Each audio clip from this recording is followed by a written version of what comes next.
Well, the LeBron James saga finally concludes with him signing a 2-year deal with the Philadelphia 76ers. And when you first hear that, you think, oh my goodness, how are they going to afford him? Well, for once, it seems like he took a really, really substantial pay cut as he's only making $4 million a year. Yes, LeBron James in 2026 is going to be making $4 million with the Philadelphia 76ers. And my initial thought with this deal was, first of all, I mean, we knew it was going to be either between Philly, Miami, or Cleveland. I mean, that's realistically what it was going to be. I do think this was the best landing spot for him when it comes to, winning a championship and all of that stuff. And I do think that with LeBron there, their starting five should be what? Bare minimum top three in the NBA, because you have Tyrese Maxey and VJ Edgecombe, right? Tyrese Maxey averaged close to 30 points per game last year. VJ Edgecombe is a phenomenal slasher, as well as someone who is on the up and up and had a relatively good playoffs, mainly against the 76ers, or mainly against the Celtics for the 76ers, because, they struggled against New York, which can't blame them too much for that. And then you also have, just Jaylen Brown.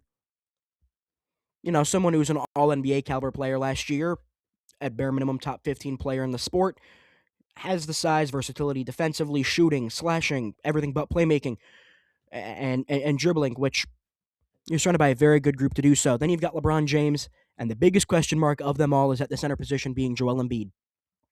And when I look at this 76ers team, the first thing that it reminds me of was that Boston Celtics team, coincidentally, when Jaylen Brown was much younger, where you had Kyrie Irving, Gordon Hayward, Jason Tatum, Al Horford, Jaylen Brown, all of those where you had a ton of talented players, but you didn't have the great leadership. I don't think this one will be the case, mainly because LeBron James simply will not let that type of thing slide, and it's also when you have someone who is on that upper echelon of the sport, and this is mainly in all sports, where if you have someone who it's going to be one of their last few years, and you also have someone who is just that good, you elevate your standard to match that, right? There is an element of these people are very, very competitive, so if he gets there first to a facility, somebody will join him to try to beat him at that. And I think that is going to help.